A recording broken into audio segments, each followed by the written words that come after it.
story when you begin the show with Ted going, "Oh shit." Yeah. Well, unfortunately, we're not live on Rumble. I had set up all the tech yesterday on YouTube and Rumble for the show, and I guess the link expired, so we're only on YouTube right now. We apologize to you Rumblers out there. And I can't really change it now. Anyway, for those of you who are there, I only see one of you. Thank you. Oh my God, that's really bad. Thank you so much for joining us. I guess people will tune in as we continue to talk. Anyway, you are watching the DMZ America podcast for Friday, June 26, 2026. I'm coming to you from the left. I'm editorial cartoonist Ted Rall. And coming to you from, let's call it the right. Why not? I'm editorial cartoonist Scott Stantis, and we're talking cartooning as we so often do. Ted, a scandal has broken out. I don't know if you call it a scandal, but at the San Francisco Museum of Cartoon Museum, I believe is its official title.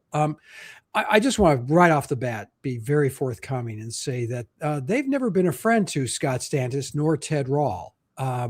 They're a cartoon museum. Ted and I have been working cartoonists in the United States of America for the last 40 years and have never been invited to an event there, been invited to speak there. Have they shown any of our work?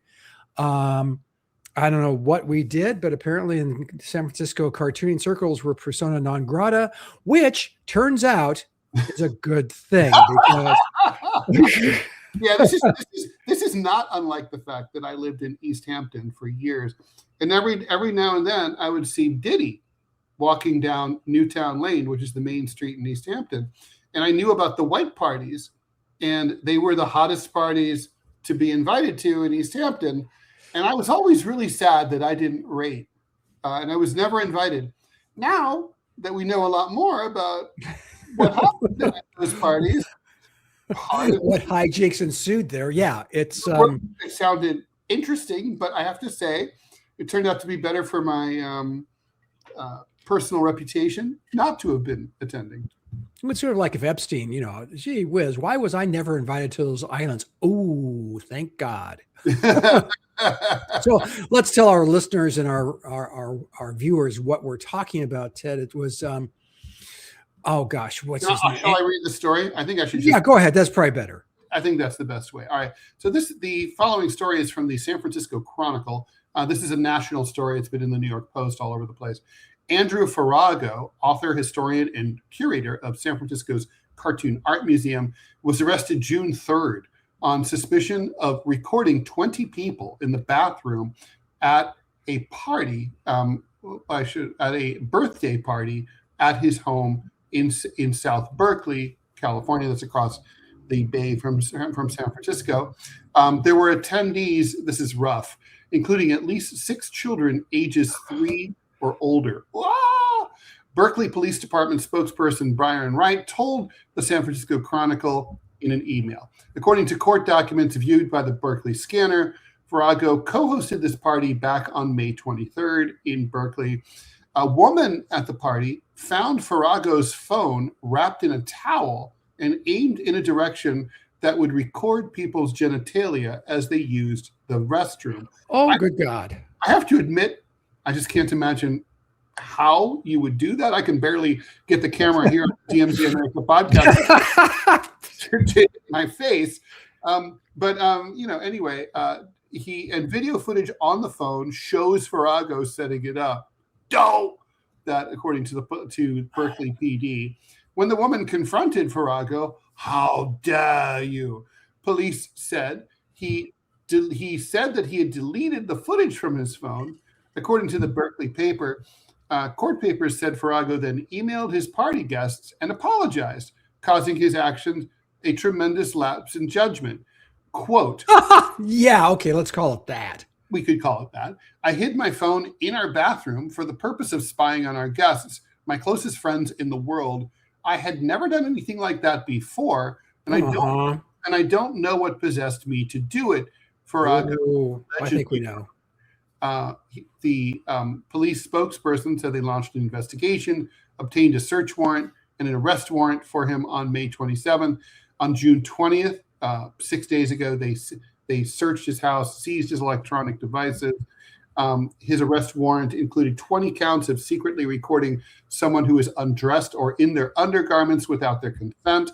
Farago's name does not appear in the Alameda County inmates records, so probably he was booked and released. He is a notable figure, I would say this is true, in the San Francisco scene, including writing comics and co-authoring a history of Batman. He also helped the museum acquire a new location back in 2016. It's now at 781 Beach Street, should you desire to go and visit. He's still listed as the curator for the San Francisco Cartoon Art Museum, but he has since been fired. He was placed on administrative leave after the situation became known. Did he plead guilty? I remember reading one of the articles you forwarded where he said he had pleaded, where it said he had pleaded guilty or had said that he was guilty. Maybe. Yeah, he admitted that he was guilty, but he hasn't pled guilty. I'm sure he has not pled guilty and will not plead guilty. But he sent that email to the attendees. Well, let me ask you first, Ted, do you know this guy? I mean, I've never even, you do. Uh-huh. How? When the Association of American Editorial Cartoonists had its convention in San Francisco, that happened at least once, right? Maybe did it happen multiple times? Once in my experience, but is that where we were in that shitty hotel?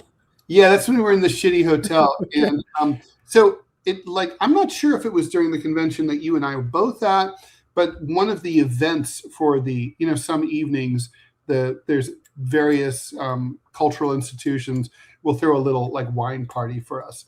And so the Cartoon Art Museum had one of those. Art Wood, the cartoon collector, had a bunch of, he had a display of his cartoons up, and there was a wine and cheese kind of shindig at the Cartoon Art Museum. So I've met him then. I've met him on several other occasions. Don't forget, I used to live in the San Francisco Bay Area, and also I did book tour a lot in San Francisco. So I ran across him, I guess, a few times. He was never anything other than polite, courteous to me. He didn't suggest that I use the bathroom and put the ignore the towel on the floor. Yeah, ignore the towel. I don't know how the fuck that works, right? I just imagine this girl attending the party, I really, I'm washing my hands. I want to dry my Yeah. Yeah. Well, I guess my other question is, I don't know of his cartoon work, and that doesn't, he's not a notable cartoonist. Okay. Why were all the papers saying, notable cartoonist Andrew Farago, or just notable cartoonist caught? You and I both know that, mainstream media reporting about cartooning is not always very good. That's being generous. Yes. So, no, it's certainly true, though. Why are we talking about it here? He's a major figure.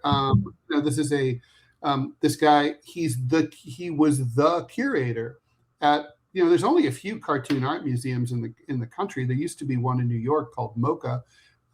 It's kind of gone, basically gone. I guess for a hot second, there was one in Florida, right?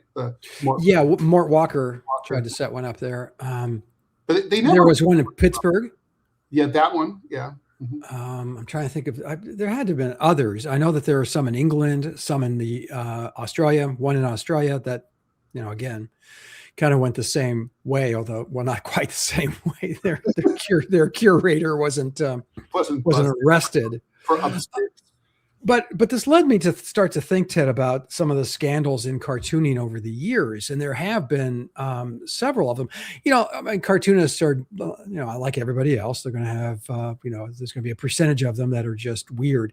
Most of us are pretty damn boring. Let's be clear. A lot of us, I'm boring. one of the funniest moments in my career, Ted, was I had a city council member in Birmingham when I was working in Birmingham at the Birmingham News, got pissed off at something I'd done and threatened through and made it known to me through other circles that he was going to sic a private investigator on me. And my first thought was, oh, that poor schlub who has to follow the dullest man on the Yeah. Woke up with own wife, had breakfast, drove to work, did cartoon, Did more cartoons, kept drawing cartoons, then drove home to own family, went worked late, went to bed with own wife, slept, woke up next morning, talked for hours with Dinga's friend in New York.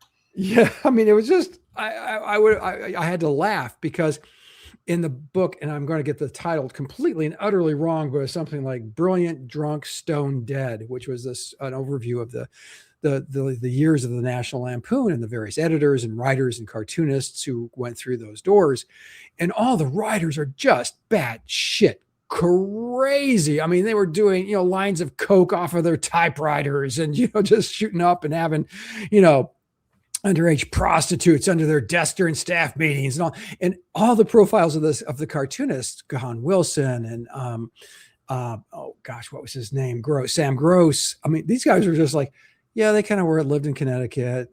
They all live in cartoon. True. And they were just boring. And they had vivid imaginations, but their lives were just really very, very plain.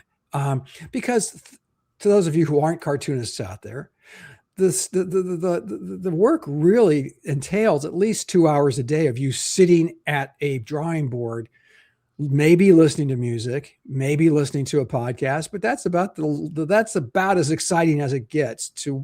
Ginny and I, my wife and I, when we were dating, I was freelancing.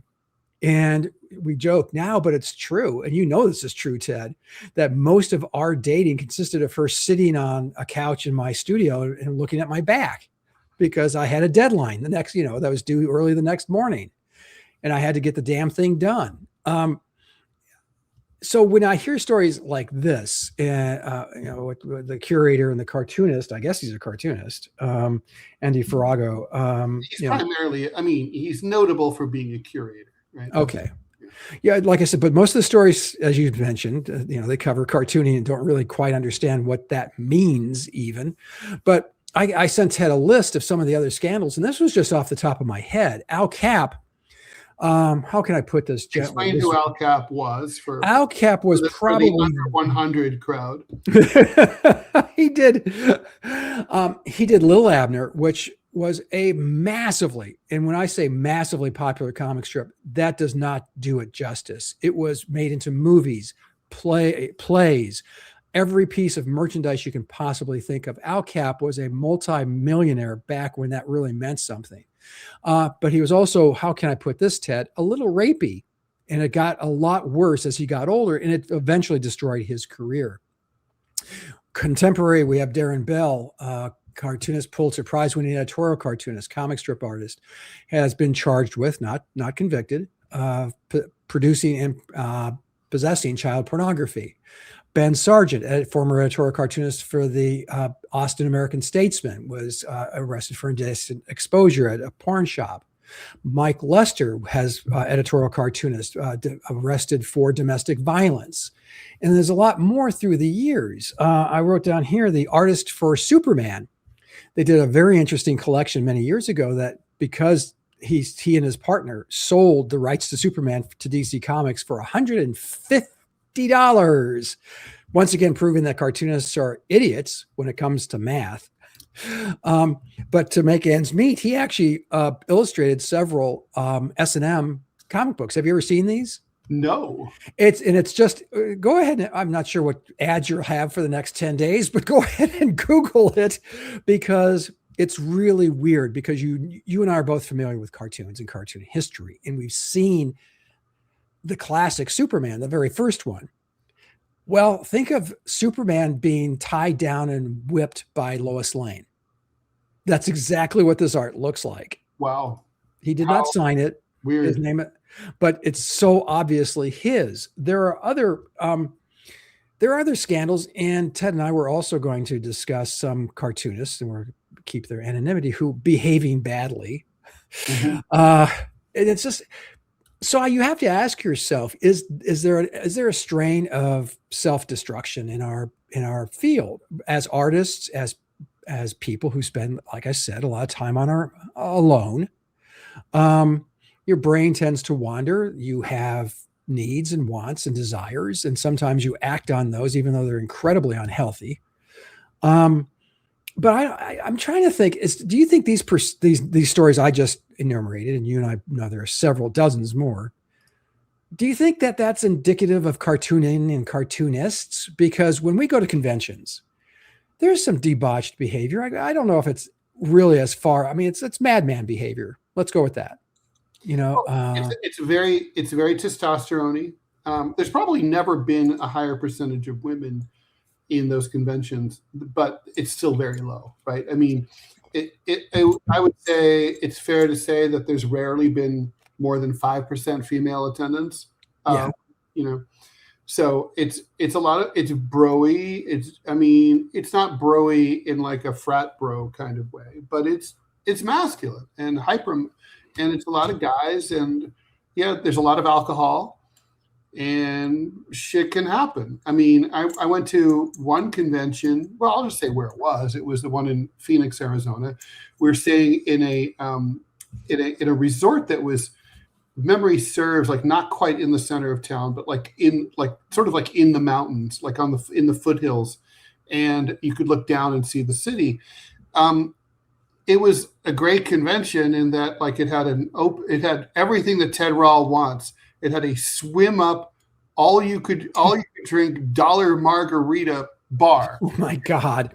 And it was like 110 years old, 110 degrees out. So I was at that bar, in the pool, constantly drinking margaritas. At one point, I kind of noticed, like on Friday night, these conventions used to always be Wednesday through Sunday. Like Friday night, all the older dudes are gone. And I'm like, where'd they all go? Where did so-and-so go? And, some people are sort of hemming and hawing. It's like, and then finally, they went to get hoes. I'm like, what? Yeah, they went to get whores. I'm like, they share whores? Yep, that's what they do. Was there a shortage then? Was that the great whore shortage? the whore shortage. Yeah, that's like totally, it was so bizarre. So, is there something about cartooning? I mean, is there something about the San Francisco Bay Area, right? I mean, Darrin Bell is in Sacramento. This is in San Francisco. I don't know. There's certainly, when I think about cartoonists behaving badly, there's been a lot of Me Too kind of shit coming out of the world of cartooning, but not editorial cartooning. That comes out of like the world of comic books. There's a lot comic strips and comic books more, like superheroes and that kind of shit. Like Neil Gaiman, right? There's which he denies emphatically, but right. And I don't awful lot of people saying that he's really very much a dick. Yeah, I don't know. I've never met him. Don't know him at all. But anyway, all I can say is that, I mean, he's certainly a weirdo. Here's the thing. I don't know if cartooning has more of this than the general population. I mean, the fact is there's thousands of cartoonists in the United States, right? Like doing gag cartoons, editorial cartoons, comic strips, even after all the cuts, people who are inkers for, Marvels and DC and all that shit. So there's thousands of people working in the industry, mostly dudes. And a lot of them are kind of like have arrested development. It's kind of an infantile job, especially superheroes are extremely for boys, right? Let's face it. I mean, like adults shouldn't really read superhero comics, but and I'm by an adult, I mean anyone over say 14. But anyway, the point is, if there's 6,000 randomly selected humans, what percentage of them will be perverts?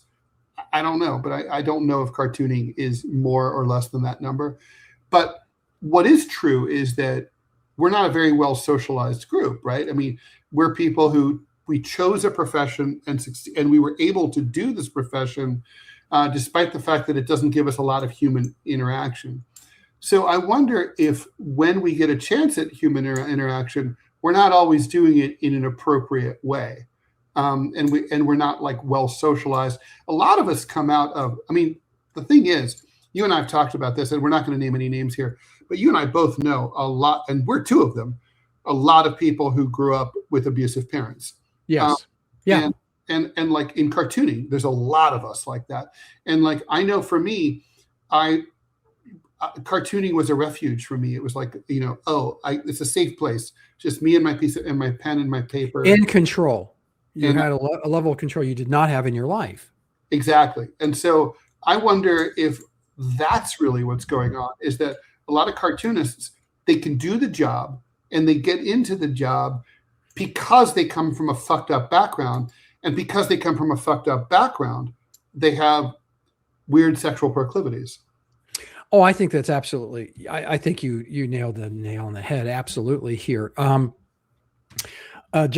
couple of other stories. My first NCS, I went into the bathroom and Johnny Hart and some of his assistants were doing lines of coke on the marble. Hart? You have to explain. Johnny Hart does BC Wizard of Id. He's passed away. BC Wizard of Id.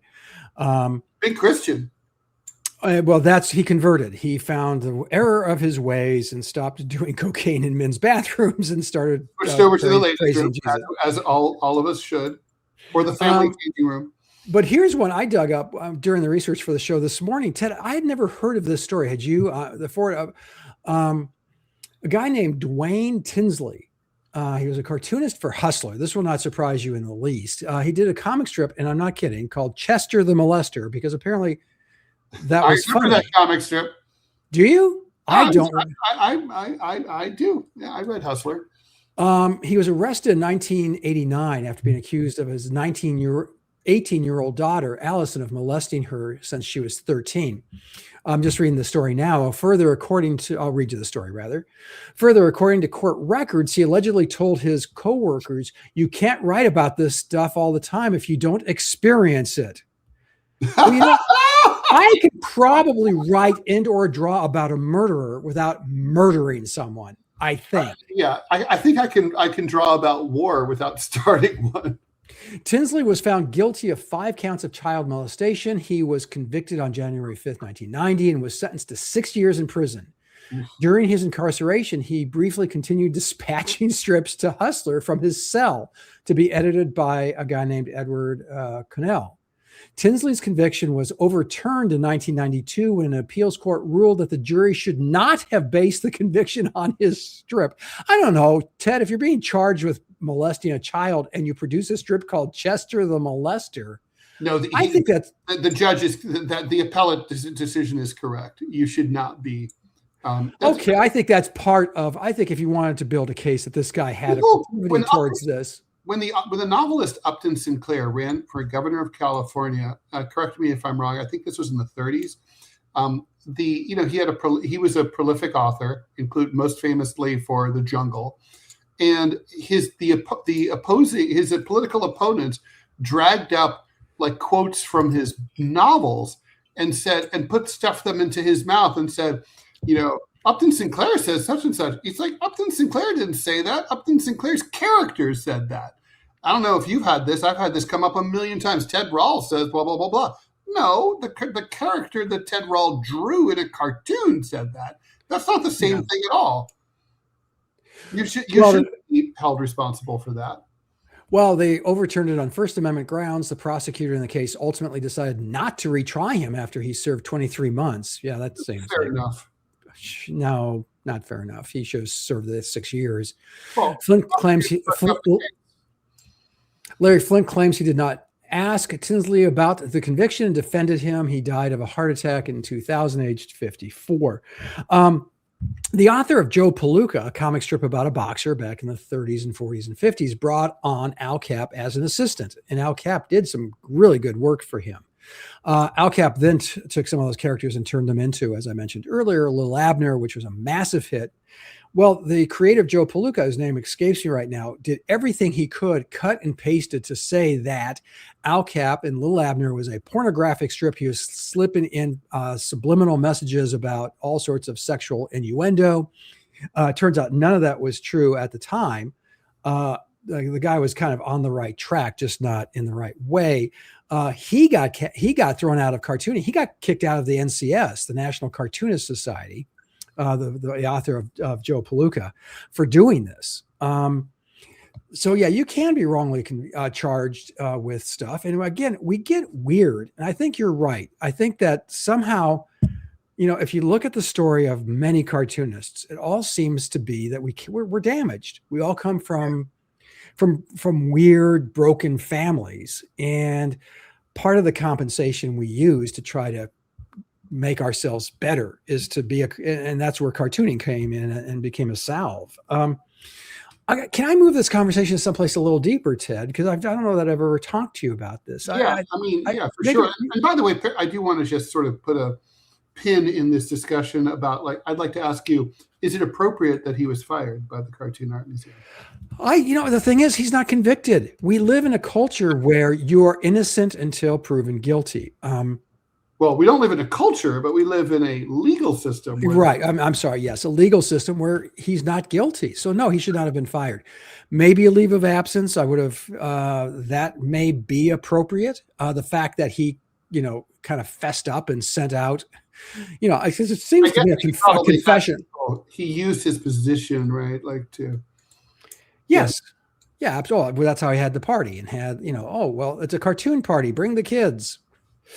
And I want to ask you also, we got to talk about this, is just, I want to hear your point, is when he says something just overcame him, is that possible? But anyway, let's just keep moving. Well, let's go through that first. We can kind of dig down into what he said. That just, I don't know what overcame me. Well, I do.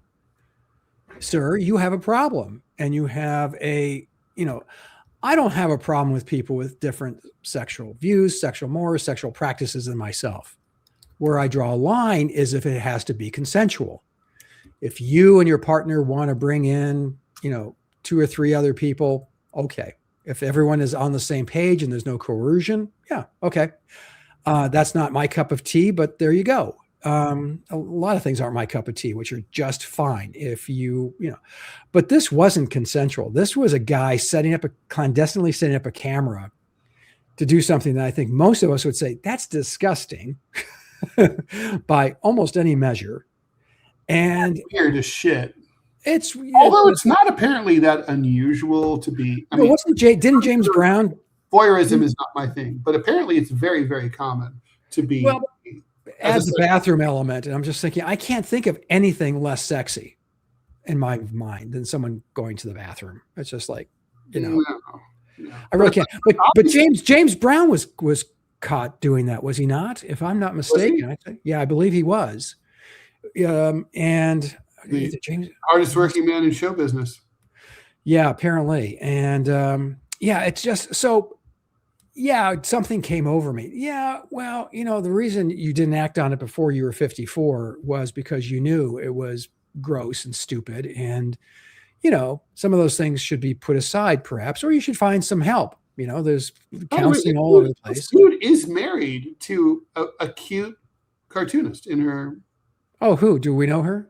I don't know her personally, but I'll look it up. I was like, oh, well, I was kind of thinking maybe he's married to some, not married, or he's married to some Sal, but no, not at all. No, well, it's sort of like, what's his name? Oh, gosh.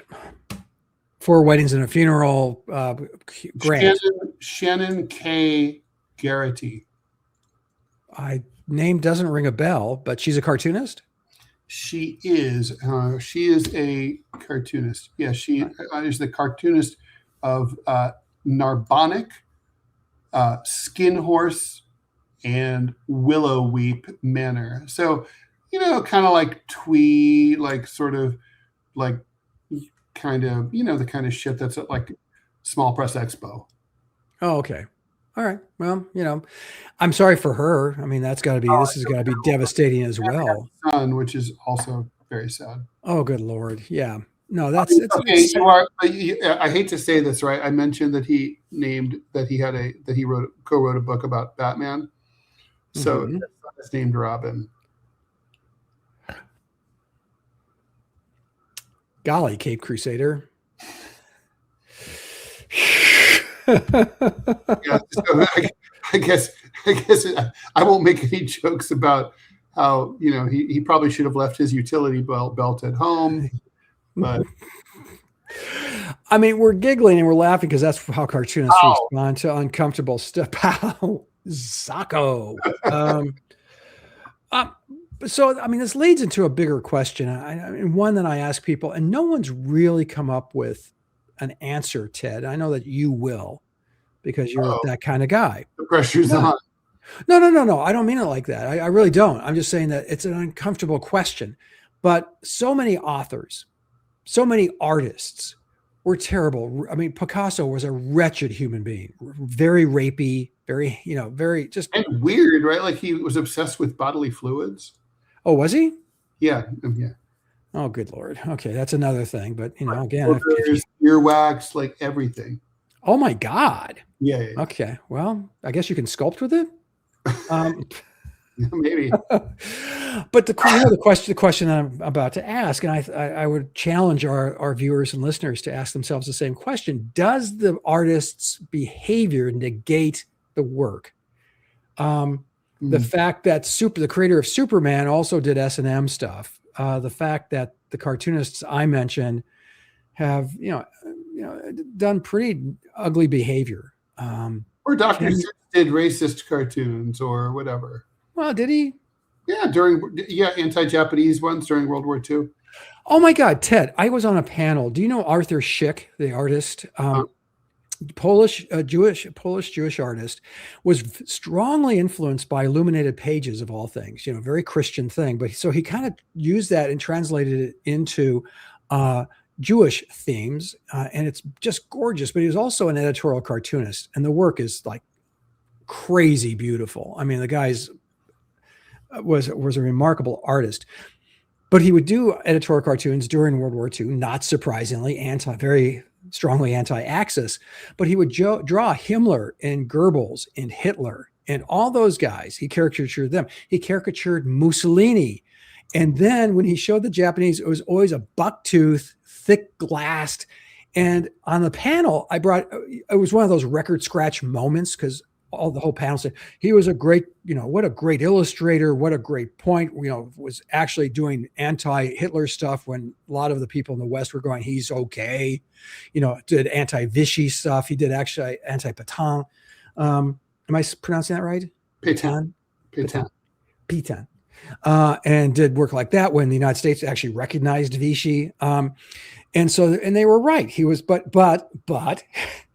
I mentioned that his portrayal of Japan, he did not caricature Tojo. He did not, who was then the prime minister of Japan. He did not go out of his way to do accurate caricatures of the Japanese leadership. He just did the caricatures.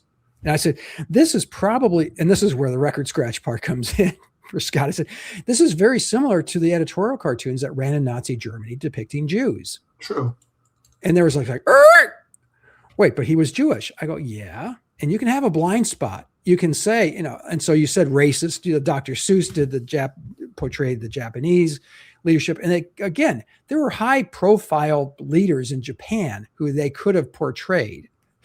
Just draw those guys. Yeah. Yeah, they did. They chose not to. They chose to go the other direction. Now, can you still say Arthur Szyk is a genius? You bet your ass you can. 100%.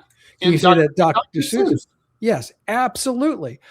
But can you say other artists, can you now look at the work of Andy Farago and say that, can you still look at his work and say, let's look at his work and dismiss and kind of divorce it from his behavior? Can you do it with these other cartoonists I mentioned? Ben Sargent went back after being caught literally with his pants down to be an award-winning editorial cartoonist. Mike Lester continues to draw and create editorial cartoons that get wide dissemination. I'm not exactly torn on this issue. My wife, Janine, came up with, and then I'll shut up and let Ted actually talk. I'm sorry. But Janine came up and she said, you know what? A friend of ours, a mutual friend of ours, his wife is a curator at a museum, and they were bequeathed a photograph, a print by a photographer who, again, very handsy, very rapey, bad guy, but dead. Janine's take was, he's dead. He's not going to profit from this anymore. That, to me, kind of makes viewing and showing his work okay. Would you agree, disagree with this, Ted? I think I'm on an extreme on the bell curve here. I think most people kind of like would say, most people would say there's certain things they just can't overlook. But there's some things they could overlook. I can overlook it all. Okay. I mean, I could go to a display of Hitler's, landscape paintings and totally analyze them separate from the fact that he was the butcher of tens of millions of people. I don't think, Harvey Weinstein, great producer, put out some amazing movies. When I see the Weinstein Company on something I'm streaming, I'm like, that's still a sign of quality to me. It was Harvey Weinstein personally a wretched pig? Yeah, absolutely. But for me, I completely separate the art from the artist. I don't give a shit. It does not. I can personally evaluate someone who I know to be like a bad person, and I'll evaluate them that way. But I'm not going to, and it might affect how I view them personally, or if they're still alive, whether I want to hang out with them or not. But it's not at all going to impact the way I look at their work. I just don't care. It's not important. And the reason that my thinking process goes as follows. If you take someone who's really gross like Harvey Weinstein and you say, well, I can't watch any movie. Like, okay, I'll give you an example. I love Quentin Tarantino movies. Love him. Love it. I think he's fantastic. He turns out to be like an incredible apologist for Israel, its genocide, Zionism. He sucks ass. He lives in Israel. He's sucking like cock online to the IDF. Does that mean I won't go see one of his next movie? Absolutely not. I'll be first in line to see it. I hate his politics. I think his politics are stupid and immoral.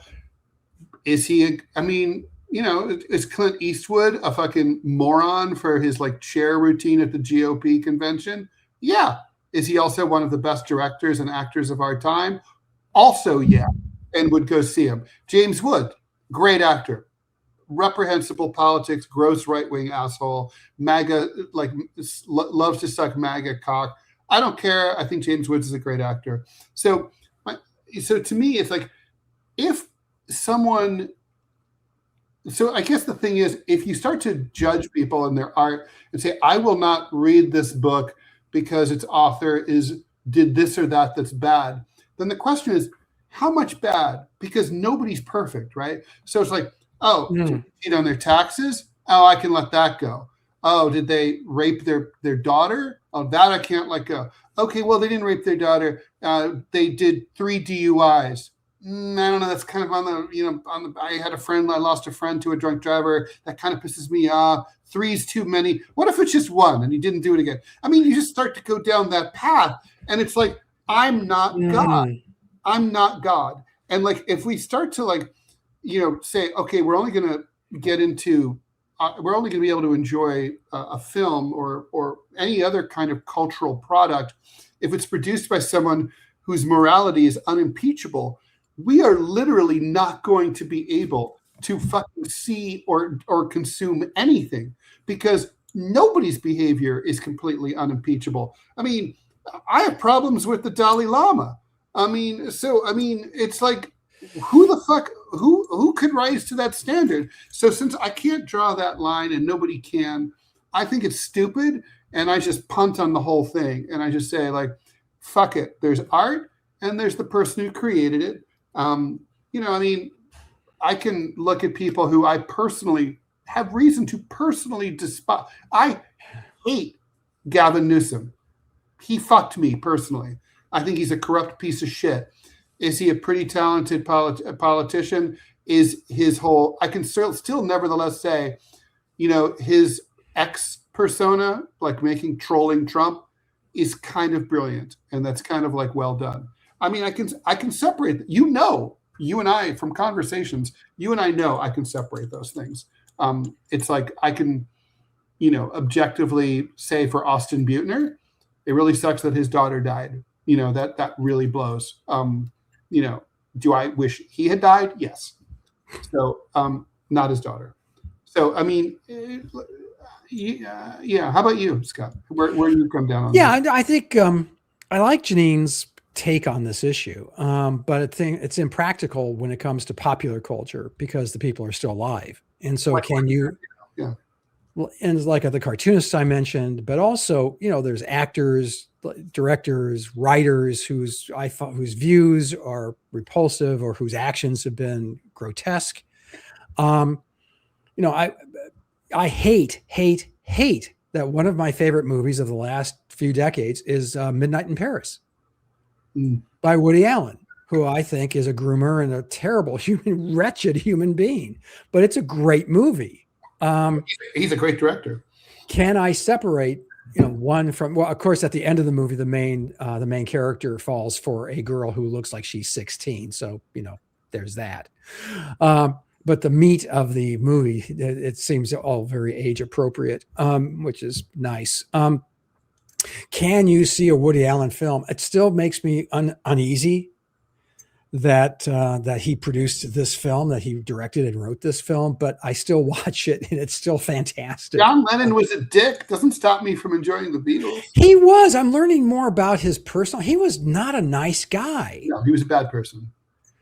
You gotta kind of wonder where that comes from. You have more success than you could possibly want. I guess he was forced to listen to too many Yoko Ono albums. That'll do it. Enjoyed those. Really? No, nobody enjoyed those. I can see the appeal. I really can. Really? Okay. Mm-hmm. I got to be honest with you, man. I have a very music's a great example, by the way. Oh my God. I mean, how much music can we listen to if we can only listen to bands? Oh God. Yeah. Are nice people or whatever. Really? Yeah, none. I think would be the number. Zero. Although there's apparently a few musicians who are very nice and decent humans. I'm sure the Everly Brothers were lovely. Brian May, the lead guitarist for Queen, who I've met, is just a terrific fellow, and there's no evidence that he's anything but. Like Roger Waters. Like, I love Pink Floyd. It's like, I personally admire Roger Waters and his politics, but a lot of people despise his politics and think he's a bad person. Yeah. And that's, again, that's okay. But if someone's politics are weird or, kind of out there, like Jane Fonda is a great example for you kids out there. Jane Fonda was a center on the Vietnam War. She actually visited North Vietnam and said nice things about the North Vietnamese government and how, why are we there? That second question was actually very well put, but I think she did it very much at the expense of her career. And I can tell you in my household, she was despised. Hanoi Jane. Yeah. And, I guess you have to applaud the courage, although I'm not sure she thought she knew what price she would have to pay on their way home. She doesn't regret it at all. She what? Does not regret it at all. Well, and in hindsight, guess what? I mean, I'm not sure you support the North Vietnamese government because it was pretty hellacious as well. Her logic was kind of like, well, it's a war. There's only two sides. One's going to win. Which one do I want to have win? The aggressor, the United States, or the or the victim, North Vietnam? Well, I'm just really glad, Ted, and I think we should probably end things on this, that the United States learned its lesson from Vietnam. And never stumbled into a dumb ass war again. Thank God for that. Thank God that we have had nothing but, police actions that were swift and effective and turned out totally the way we thought it would. By the way, so there's a comment here from Jonathan Bowling, 2904. I met Andrew last year and had a nice conversation with him. I can't say I personally had a bad experience with him. In fact, we had a nice conversation about comics. It does make me sad he did this. Look, I think this is where we should like wrap it up, right? Like, Okay. what? I mean, Jean-Paul Sartre, my favorite philosopher, he says whether it's fair or not, he thinks it's fair that we're all judged by our worst action. And he said, if you don't believe that, imagine like someone who's like always been a good person, but then they rob a bank, right? Well, they're going to go to prison, and they're not going to say, amazing taxi driver dies. They're going to say like bank robber dies, right? Like, so like we are always judged by our worst action. You mentioned Jean-Philippe Pétain, the collaborator who with the Nazis in France in World War II. People forget this, but he was one of the greatest war heroes in French history in World War I. Yeah. Where he won the Battle of Verdun and saved France kind of by himself. And basically rallied the troops at the point when they were down and out, and he personally led the charge. On les aura, like we'll get them. Chacun son Bush. Each one choose your German and kill him. Stirring guy, and then he turns out. But we don't say there's Jean-Philippe Pétain, hero of Verdun. If he had died in 1935, that's what we would have said. Yes. We don't. He didn't. He died in 1951, and we say, Nazi collaborationist, treasonous asshole. So let me jump in with one of my favorite philosophers in opposition to Sartre, and that is Sartre. Sorry, and that is Ted Lasso. He said, "I hope that we are all judged, or none of us is judged by our worst moments." And I guess so. Andrew Farago. It's like, okay, it's what he did. Obviously, was really wrong. Also, it's also not like he killed anyone, right? It's like, I'm not going to dismiss it, but I think you got to look. If you want a picture of my dick while I take a piss, have at it. I want to sign a waiver on that one. As long as you post it on YouTube.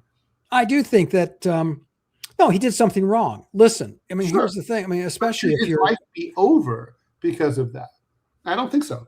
No, well, if you notice, even his life should be over because he never had an exhibit of our cartoons. And I always have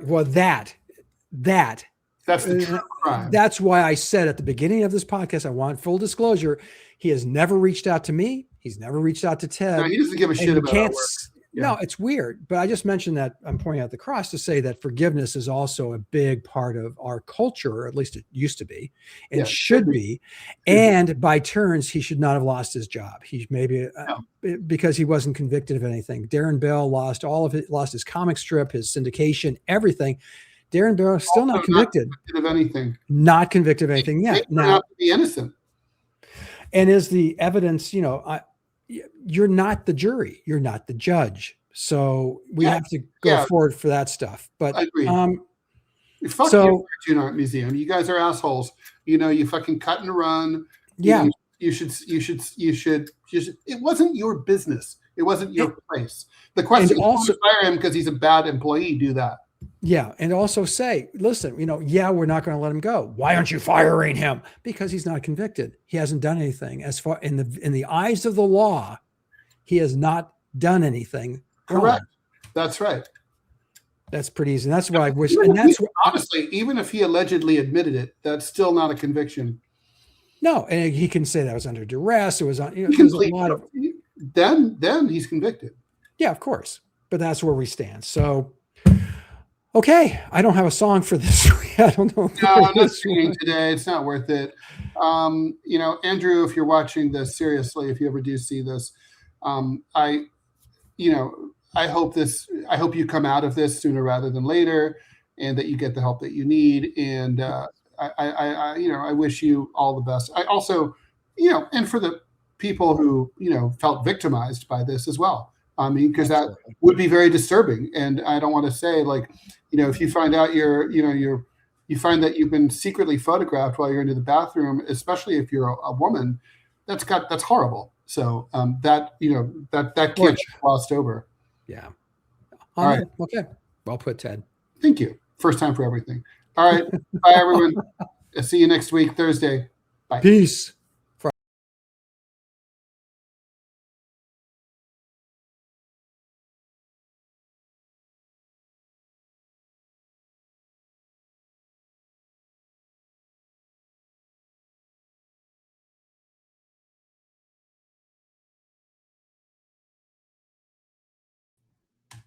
Oh, you gone?